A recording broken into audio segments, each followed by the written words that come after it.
Goodbye, Lady Russell. And thank you. Goodbye, my dear.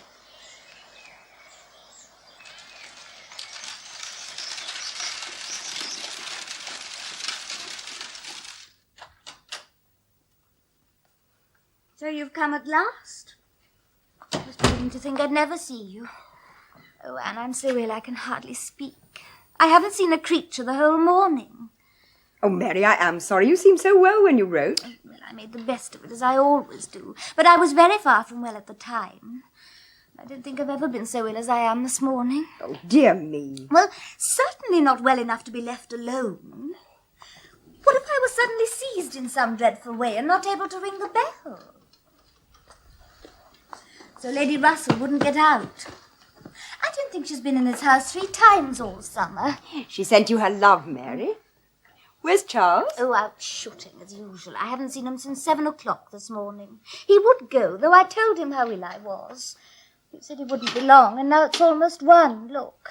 Well, he must have had good sport, then. Anne, I do believe that if Charles were to see me dying, he wouldn't believe there was anything the matter with me. You might try and persuade him while you're here that I really am very ill. Much worse than I ever admit. I assure you, I haven't seen a soul this whole long morning. But haven't you had your little boys with you? Oh, only as long as I could bear their noise. Well, you will soon be better now. You know I always cure you. How are your neighbours at the great house? I can't tell you. I haven't seen one of them this morning. Oh, except Mr. Musgrove. And he only spoke at the window without getting off his horse. I told him how ill I was, but none of them's been to see me. The Miss Musgroves never put themselves out of their way, you know. Well, it's early yet. They may be here at any moment. Oh, I don't want them, I assure you. They laugh and talk much too much for me.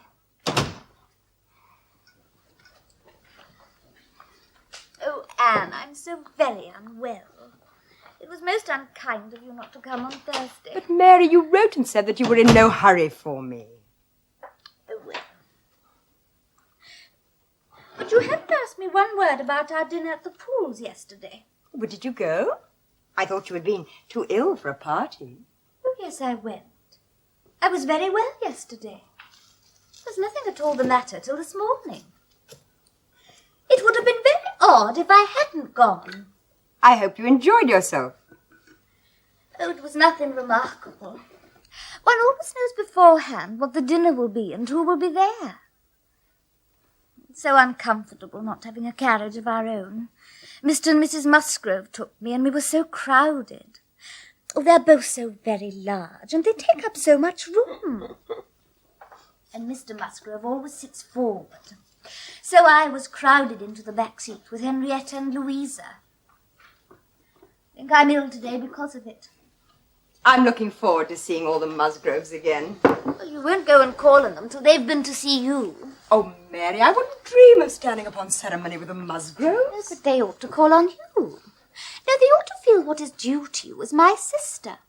You know, Mrs. Musgrove often fails to give me my due precedence when we dine at the great house. Well, I'm sure it is only because she thinks of you as one of the family. But I don't see why I should be considered so much at home as to lose my place, Anne. Oh, Charles, what a lovely white horse. Can you see it? Why don't you go and have a closer look? And take little Walter with you. Take him by the hand. What a very pretty bonnet you're wearing. I'm so glad you've come, Anne. Mary looks better already. Well, I'm good for her, Charles. I do wish you could persuade her not to be always imagining herself ill. I'll try. There's never anything really the matter with her, you know. The boys are so ill-behaved. I could manage them perfectly well if only Mary wouldn't keep interfering. Well, I dare say. Excuse me, I'd better have a word with young Charles.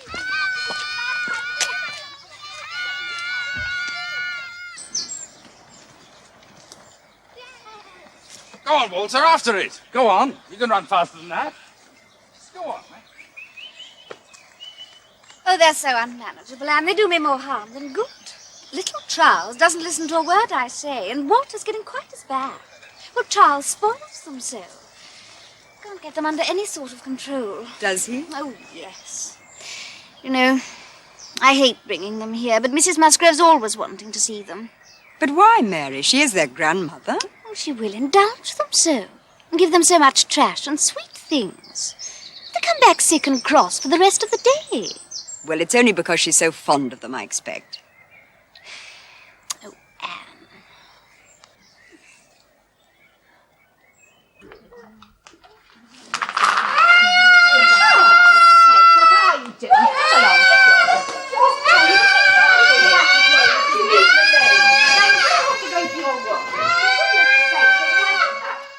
I'm afraid it's no more than I expected, really.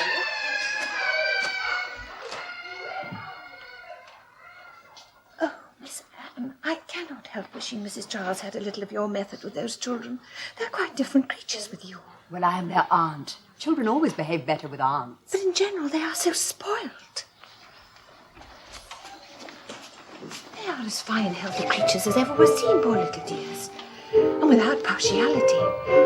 But Mrs. Charles has no more idea how to treat them than... Oh, bless me, how troublesome they are. Well, they are still very young, Mrs. Musgrove. Ah, yes, but I assure you, Miss Anne, it prevents my wishing to see them at this house as often as I otherwise should. I believe Mrs. Charles is not quite pleased with my not inviting them oftener. Oh, she has not said that to me. It is very bad to have children with one that one was always having to check. Don't do this and don't do that. One can only keep them in tolerable order by giving them more cake than is good for them. So, Miss Anne, Sir Walter and your sister are gone to Bath. Have you any idea where they'll settle? Well, they're going to look about them before they decide, Mr. Musgrove. Very wise, very wise. Well, here we are at Michaelmas again. Yes, Mr. Musgrove, so we are. Isn't it today the Crofts were coming to Kellynch? Yes, it is. Oh, Anne, I'd quite forgotten. Oh, I'm so glad I didn't remember before. Makes me feel very sad and low. Oh, Mary. Anne, do come and play and cheer us up. Why don't you play, Louisa? You're so good. Oh, but I want to dance, Father. You will come and play, won't you, Anne? Yes, of course I will. There. Play that.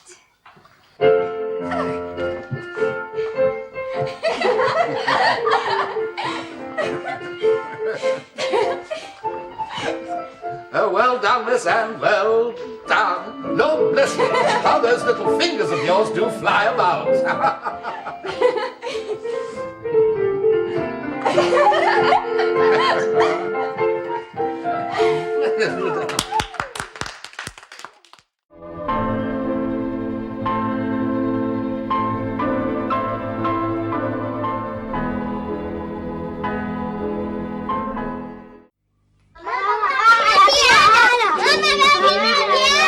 Hola, María.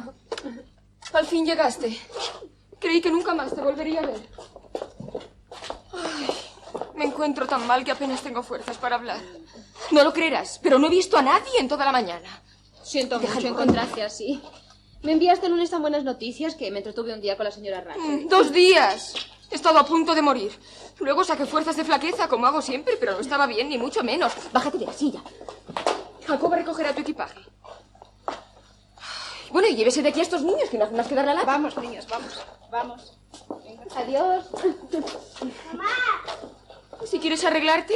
Ay, pero no, mejor ven. Siéntate conmigo y hazme compañía. Ay.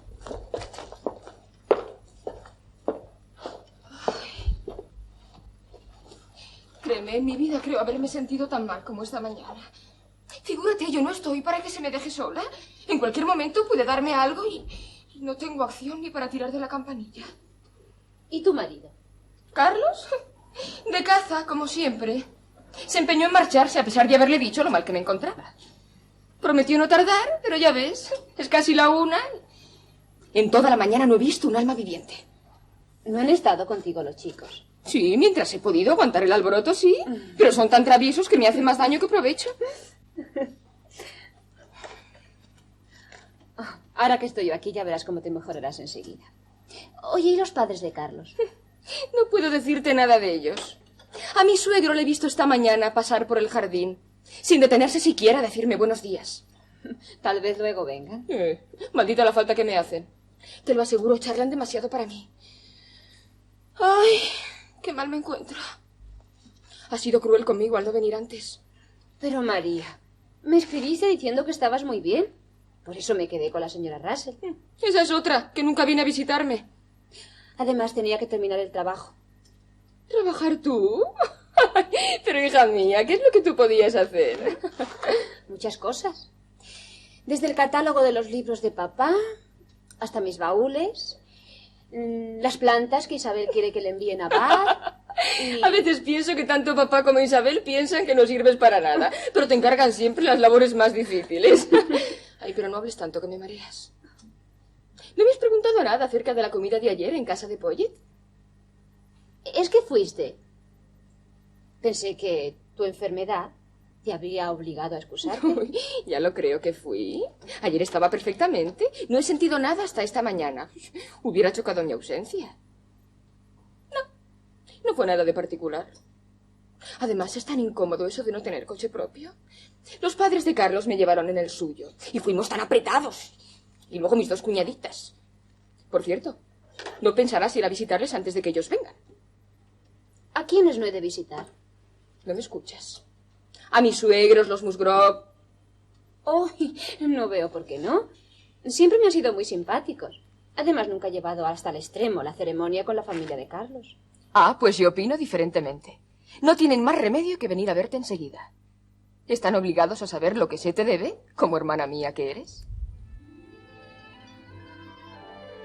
Los Musgrove, como si adivinaran el deseo de mi hermana, no se hicieron esperar, y a las pocas horas de mi llegada ya estaban en casa de mi hermana María. Tanto la señora Musgrove como su marido eran muy buenas personas, cariñosos y afables, aunque no muy educados y nada elegantes. Sus 2 hijas, Enriqueta y Luisa, las hermanas de Carlos, se dedicaban, como tantas señoritas educadas en un colegio de Exeter, a vivir a la moda, alegres y felices. Para mí, eran los seres más dichosos que conocía. Si algo les envidiaba, era aquella armonía tan perfecta, aquella mutua conformidad, aquel afecto recíproco. Algo que yo no conocí jamás en mis relaciones fraternales. Así que Sir Walter e Isabel se marcharon. ¿Y en qué parte de Bath piensan vivir? No lo habían determinado todavía. Su primer cuidado será buscar alojamiento. Papá alquiló algo hace tiempo cerca de la Plaza de la Reina. Supongo que también nosotras iremos a Bath este año. No está decidido. ¿Verdad, Jaime? Sí, desde luego, sí.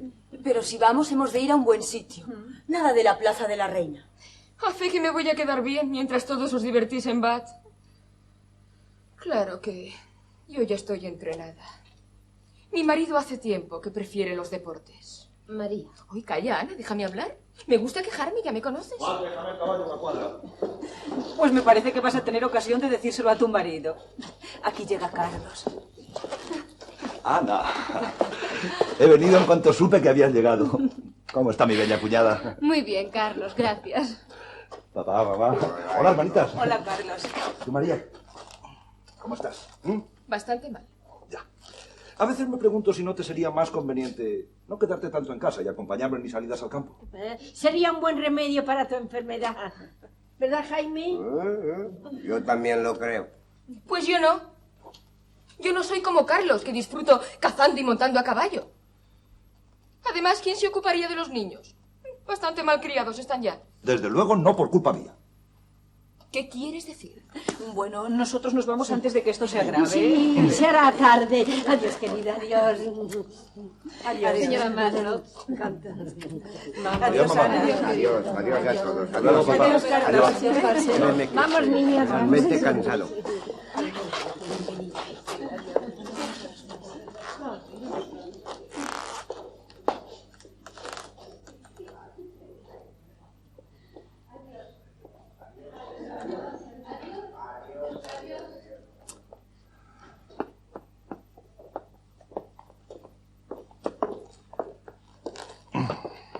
Te he preguntado que qué quieres decir. María, por favor. Quiero decir que yo manejaría mucho mejor a nuestros hijos si no fuera por ti. ¿Carlos? Sabes perfectamente que eres tú quien consiente a los niños de tal manera que no puedo hacer carrera de ellos. Por suerte está aquí Ana, que nos va a ayudar en muchas cosas. En lo que yo pueda. Calla, Ana, déjanos que peleemos. Como ves, te tratamos con entera confianza. Y con esa confianza voy a empezar por suplicarte que convenzas a tu hermana de que no está siempre enferma. ¿Ana? Creo que si Carlos me viese morir, aún seguiría convencido de que no tengo nada. Creo que deberás ayudarme a persuadir a Carlos de que estoy realmente mal. Mucho peor de lo que yo misma demuestro. María, por Dios. Tú lo que quieres es que yo me muera, pues te chinchas que no me pienso morir. Esa era la vida en Applecross, en casa de mi hermana María. Un cambio de ambiente, siquiera sea en el espacio de 3 millas, puede implicar una total mudanza de conversaciones, ideas y pareceres. Yo trataba de adaptarme a ella, pero sin saber, una cierta tristeza, unida a algo de nostalgia, impedía mi propósito.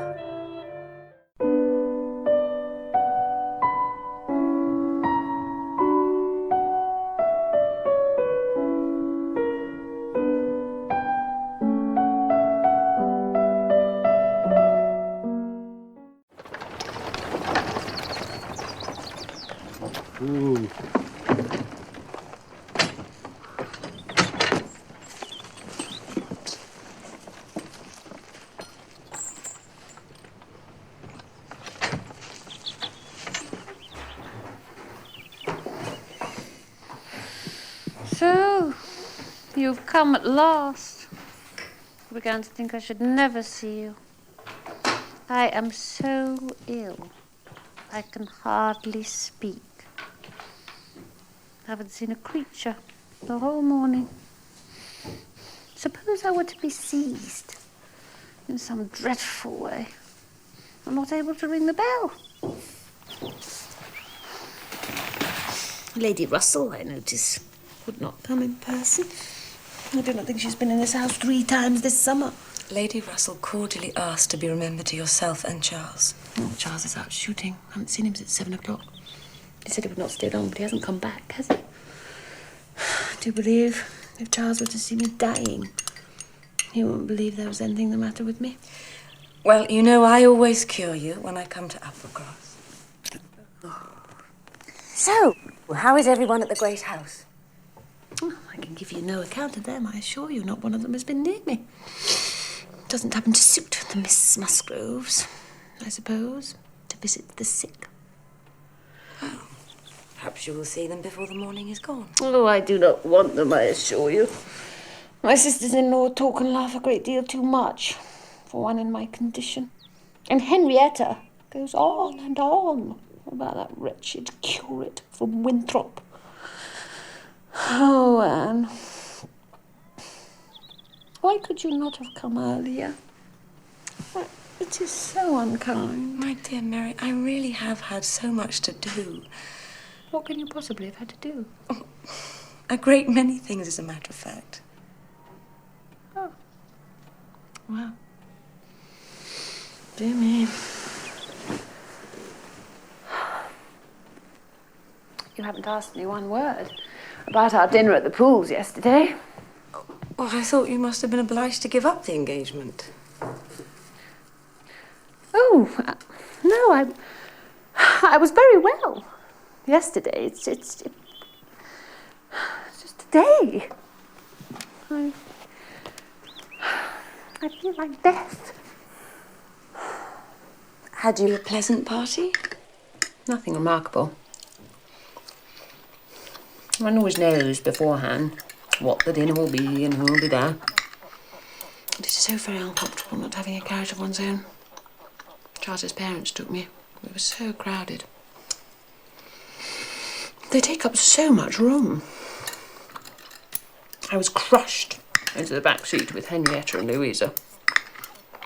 And I think it most likely that my illness today may be owing to it. You know, Anne, I'm feeling somewhat improved. Always assuming I do not relapse.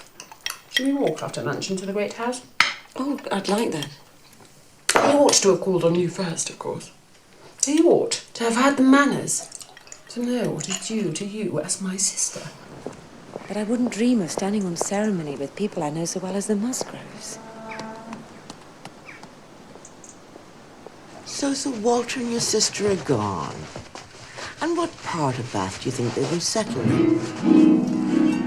Must that thing go exactly there, Henrietta? Isn't it splendid, Mamma? It will sound very well with the pianoforte. Don't you think, Anne?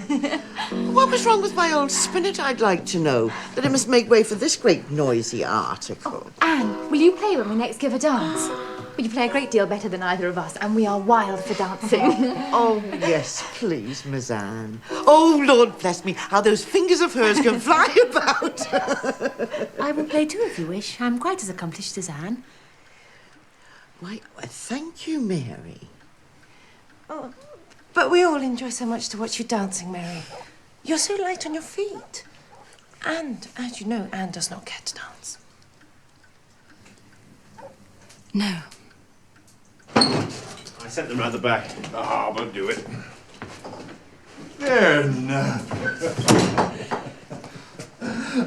Miss Anne, what a great delight. Mr. Musgrove, the delight is all mine to return once more to Uppercross. You're most welcome to be here among us. Thank you.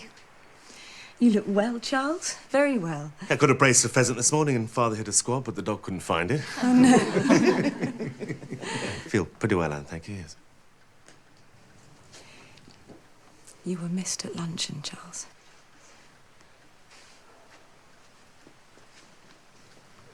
Your father is in good health, I trust, Miss Anne?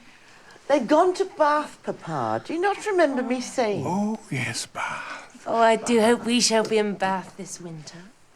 Perhaps we may. But remember, if we do go, we must be in a good situation. Ah, yes, somewhere near the circus, Papa. Well, it's a big place, Bath. Aye, it's a great big place. So I believe. Upon my word, I shall be well off, shan't I?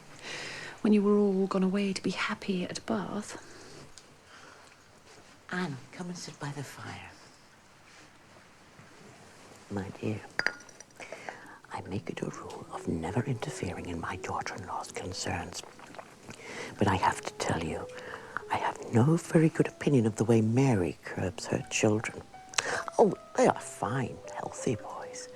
But Lord bless me, how troublesome they can be.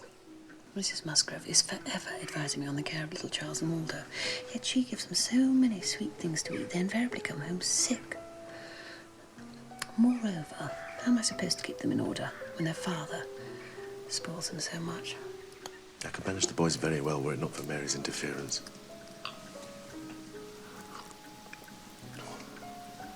And I wish you could persuade her not to be always fancying herself ill.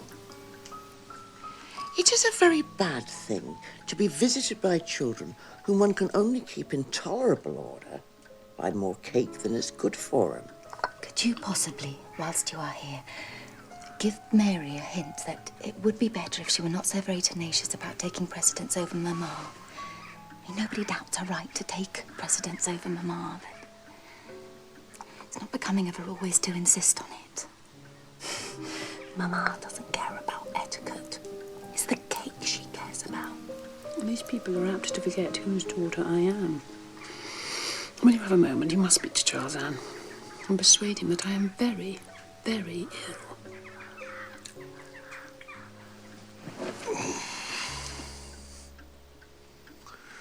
Oh, Anne.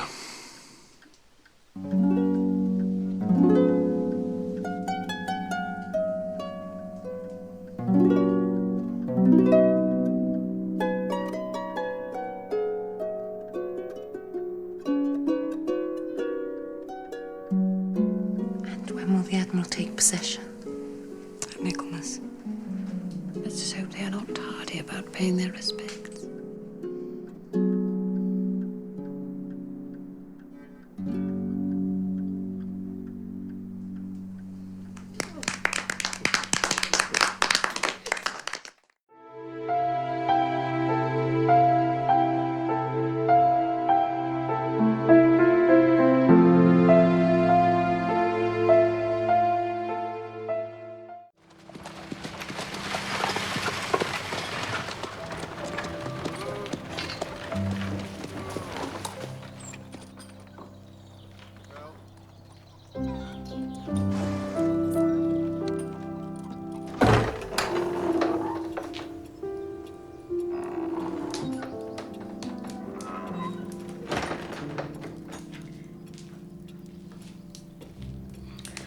So, you are come at last.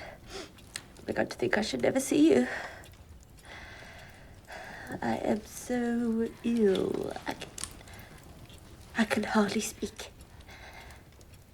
In fact, I do not think I was ever so ill in my life as I have been all this morning. I'm very unfit to be left alone, I'm sure. Is Charles not here? Charles will go out shooting, even though I told him I was ill. And I have not seen a soul this whole long morning. Not one of the Musgroves has seen fit to come and see me, even though Charles told them I was ill. It did not suit, I suppose. Oh, you will see them yet, I'm sure. It is still early. Or perhaps if you feel well enough to attempt a short walk to the great house, we could call upon them. We ought to wait till they call upon you. They should know what is due to you as my sister. I assure you I have not the smallest objection on that account. Perhaps a little air would do me good. But I really must eat something first. I'm quite starved.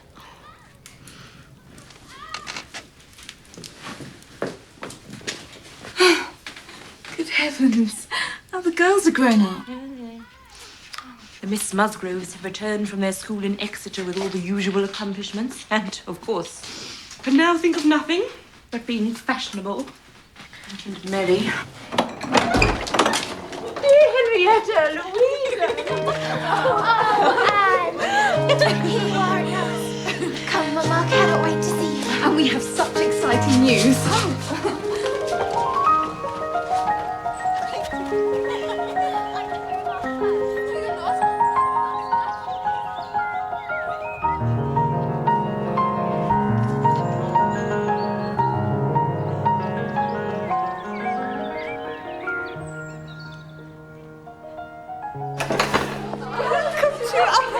Miss Anne.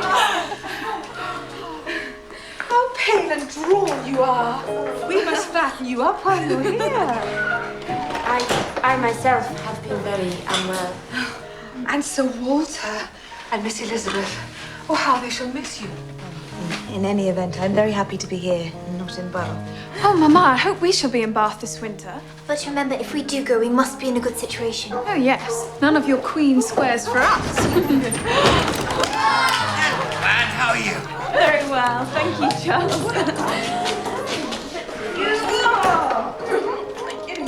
I am glad to see you recovered, my dear. Did you ask your father? Did you, Charles?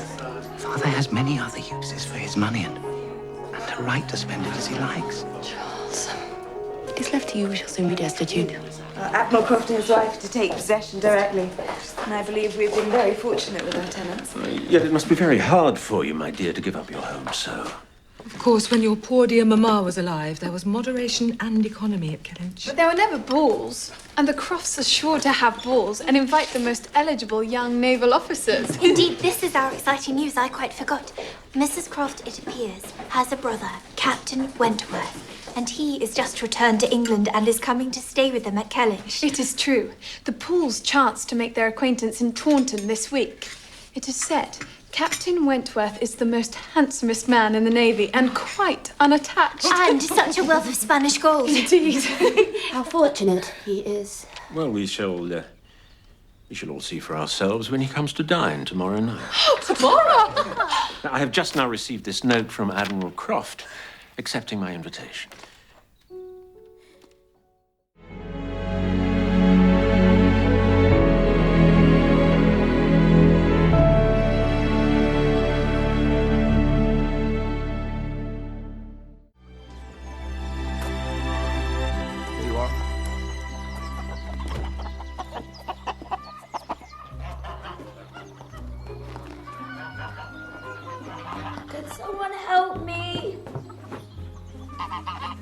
Mary is preferable to Elizabeth in that she's a total narcissist. So conversing with her requires very little energy and can be great fun. Once, I went an entire 24 hours speaking exclusively in Italian. She only noticed when I asked her to pass the sale. She's so wrapped up in her own suffering that until I clear my throat, she won't even notice I'm here. Watch. First, she'll complain about some unidentifiable ailment that has her on the verge of death. Next, she'll rail against her husband for not caring for her properly. And then she will assault her in-laws, who constantly disrespect her and must secretly despise her.